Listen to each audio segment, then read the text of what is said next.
Primero, si podíamos afirmar que en la masonería existe un odio hacia el catolicismo, primero, si existe, por tanto, una incompatibilidad total con la fe católica y, por tanto, si es pecado pertenecer a la masonería. Vale, aquí hay mucho tema. Vamos por partes, ¿no? Es decir, si hay un odio al catolicismo, hay que decirlo que desde el principio, desde el nacimiento de lo que es la masonería especulativa, y aquí hay que distinguir dos cosas, la masonería especulativa, la masonería que nace en el año 1717, cuando varias logias inglesas se unen, ¿eh?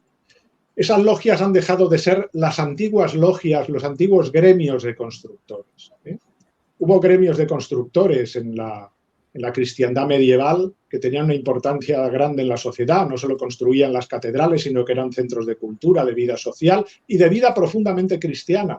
Aquellos gremios eran reuniones de hombres que tenían fe, ¿no? Celebraban sus fiestas cristianas, invocaban a la Santísima Trinidad, tenían una fe católica. Pero cuando esos gremios empiezan a declinar, porque se acaba el tiempo de las catedrales, de la construcción, esos gremios empiezan a convertirse en logias en las cuales se reúnen hombres que ya no son solo constructores. No son hombres importantes, influyentes, cultos, con intereses, ¿no? Y empieza a entrar una serie de ideas venidas, sobre todo de Oriente, ideas herméticas, ¿no? Gnósticas, errores en definitiva cabalísticos también, ¿no? Que empiezan a inficcionar todas esas logias que habían sido cristianas y el elemento cristiano se orilla para dar lugar a esta amalgama de pensamiento profundamente herético ya, ¿no? Y por lo tanto heterodoxo. A partir de ahí van a hacer entonces esa nueva masonería, esa masonería especulativa que ya no tiene como finalidad la construcción de las catedrales, sino la construcción de un hombre nuevo, nos dicen. Un hombre nuevo, un hombre autónomo, un hombre que se hace a sí mismo, un hombre que puede buscar en sí mismo el conocimiento verdadero de la realidad que existe y de sí mismo y encontrar en sí mismo el autoperfeccionamiento. Estáis viendo cómo se está produciendo aquí un rechazo ya de la gracia de Cristo, de la necesidad de un Salvador, para buscarse a uno mismo y encontrar en sí mismo, puro pelagianismo. Sabemos cómo la herejía pelagiana rechazaba la gracia divina y decía que el hombre por sus propias fuerzas podía autoperfeccionarse, ¿no? Vemos este error que se va introduciendo en esta nueva masonería especulativa que como fecha, aunque empieza a existir antes, será 1717, ¿no? Esta masonería nace en sede protestante, ¿no? Y aunque al principio hay miembros católicos también de cierta influencia, todo lo que son las antiguas costumbres católicas que estaban inscritas en los landmarks, que eran las costumbres escritas de la masonería antigua cristiana, son rechazados del todo. Cuando se crean las constituciones de Anderson, que es como la constitución de la nueva masonería. Tanto es así que aquellos que la crean, que son dos pastores protestantes, Anderson y Desaguiliers, hacen una hoguera con todas las antiguas constituciones cristianas, católicas, para que no quede resto ni rastro de ello. Con lo cual ya se rechaza desde el principio toda señal católica en la masonería. Hay un odio al catolicismo desde el principio que es muy evidente. Eso está claro. Después...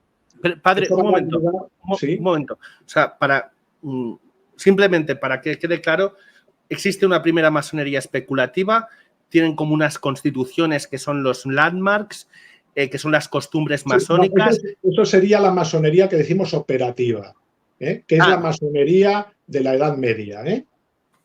Correcto, sí. La operativa, vale. Que sean los gremios. Ahí está, los gremios. Eran católicos. Cuando acaban la época de la construcción de las grandes catedrales, se infiltran ideas orientales y protestantes y desaparece todo signo de cristianismo, catolicismo dentro de la masonería, ¿no? Se crea una nueva masonería. Y ya no se rige por esos landmarks, sino que se dirige por las constituciones de Anderson. Esta nueva masonería es 100%, podríamos decir, anticatólica. Sí, porque es de origen protestante, como digo, además fomentada por lo que van a ser eh, eh, las nuevas estirpes que van a regir en Inglaterra, los Orange y los Hanover, ¿no? Porque los Estuardo, que eran católicos, han sido expulsados. Entonces la influencia también es protestante porque los que mandan en Inglaterra son nuevas dinastías, como digo, protestantes, los Orange Padre, y los Hanover. esa masonería operativa de la que usted nos hablaba, ¿no? La primera, la original sería. Esa masonería de los gremios Sí. no, tenía todos estos, es decir, no era anticristiana, pero No. podía haber sido aceptada por la Iglesia. No, era aceptada plenamente por la Iglesia. Era, por decirlo así, una institución profundamente católica, ¿no? Lo fue durante muchos siglos, hasta, como digo, empezó a declinar porque se acabó en el Renacimiento la época de las catedrales, no se construyen catedrales y entonces esas logias de constructores empiezan a alimentarse de otras personas, es decir, y a tener otros criterios de funcionamiento que ya no son estrictamente católicos, ¿no? Sobre todo por influencia protestante, como digo, y por influencia de todos esos errores que llegaron a Europa a partir del siglo XV, con la caída de Constantinopla. Llegaron muchos errores con la gente que venía de Constantinopla aquí, sabios, muchos de ellos griegos, traían ideas herméticas, ideas gnósticas, que llegaron sobre todo por Italia. Hay que recordar la Academia Neoplatónica de Milán, que trajo muchos de esos errores, de Florencia, perdón. Entonces, para que quede claro, lo que llamamos hoy día, lo que entendemos como masonería, el documento, por ejemplo, este que decíamos referencia de la condenación, ¿no? Del 13 de noviembre de 2003, naturalmente se está refiriendo a lo que va a derivar de esta masonería especulativa. Ahí está. Vale.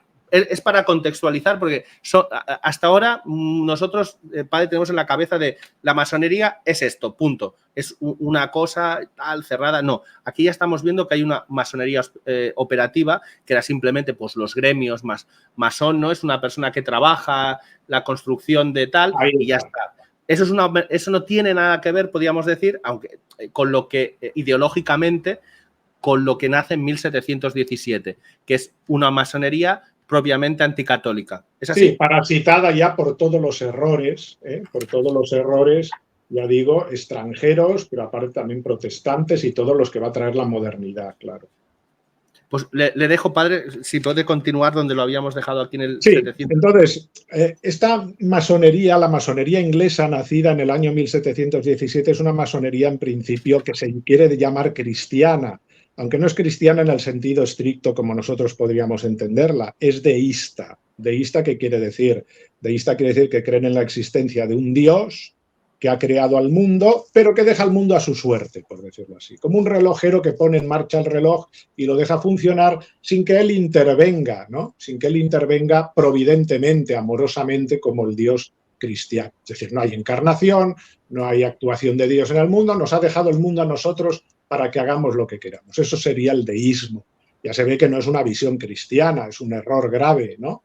Bien, eso va a ser lo más cristiano que va a tener la masonería, ¿no? Porque a veces cuando dicen, bueno, hay cristianos masónicos, lo pueden ser en este sentido, ya vemos que no es el cristianismo ortodoxo de la fe católica, ¿no? A posteriori incluso la masonería va a dar un paso más. A partir de 1872 el Gran Oriente de Bélgica y 1877 el Gran Oriente de Francia van a arrancar de sus constituciones la imagen del gran arquitecto del universo, es decir, de ese Dios del deísmo. Incluso van a rechazar eso, es decir, van a querer manifestar que son ateas, ¿no? Y que por lo tanto esas masonerías van a ser todavía más anticristianas. Podríamos decir que hay una masonería de raíz inglesa, aquella que nació en el siglo XVIII, que se considera cristiana, aunque no lo sea, es deísta, como hemos dicho, y después hay una masonería todavía más beligerante con todo lo que es la religión y la fe cristiana, que es la de raíz, podríamos decir, liberal y francesa, y que es, por ejemplo, la que más ha influido en los países latinos, ¿no? En España o en los países de Hispanoamérica, ¿no? Y que, como digo, es furibundamente anticristiana. Vale, entonces, para que nos haga, la pregunta que hacíamos es, ¿existe un odio al catolicismo? En la masonería tenemos que decir que esa primera masonería no tenía odio al catolicismo, la masonería operativa no lo tenía, era católica, pero luego nace esa masonería de ¿cómo se llama? Especulativa. Ya sí, porque impone una idea de Dios que no es cristiana, que es el gran arquitecto del universo. Y en 1872, el Gran Oriente de Bélgica, masones de Bélgica, y el Gran Oriente de Francia, masones de Francia, dan un paso más allá y eliminan la figura de Dios. ¿Para qué? Para imponer el ateísmo dentro de lo que sería la masonería. Por tanto, la pregunta es, claro, sí que existe, por tanto, ese odio, digamos, a lo que es católico. Sí, es evidente, ¿no? Es decir, el gran enemigo de la masonería ha sido siempre la Iglesia Católica, por una simple razón. Es decir, para implementar el nuevo paradigma social, político, económico, había que remover algo que era, por decirlo así, el fundamento del antiguo pensamiento, del antiguo sistema cristiano, que era la Iglesia Católica. Hay que remover, hay que destruir a la Iglesia Católica, hay que acabar con su influencia en la sociedad, hay que arrebatar la educación de sus manos, que era uno de los propósitos más claros que tenía la masonería, hay que desestabilizar la familia cristiana, es decir, todos esos fines van contra la Iglesia Católica. ¿Por qué? Porque la Iglesia Católica es, por decirlo así, el último obstáculo, es decir, que salva a la sociedad cristiana occidental. Más aún diré, es decir, el objetivo último decidido es parasitar a la misma Iglesia con la masonería, ¿no? Es decir, introducirse en la misma Iglesia para que no pocos de sus miembros, sobre todo influyentes, hagan suyo este pensamiento moderno, este pensamiento liberal, que la misma teología católica se vea transformada por el pensamiento liberal, ¿no? Y, por lo tanto, sus fundamentos se vuelvan delicuescentes y fácilmente transformables según los nuevos criterios, el nuevo orden mundial. Todo esto ya es actual. O sea, lo que el padre nos ha dicho es que sí, que hay ese odio hacia la Iglesia Católica, quieren acabar con ella, pero quieren acabar con ella, según he entendido, padre, de dos formas. Desde fuera, pero también desde dentro, infiltrándose en la institución católica, en la Iglesia Católica. En el siglo, a mediados, creo que fue de años 70, creo que fue, se hizo famoso ese reportero Pecorelli, ¿verdad?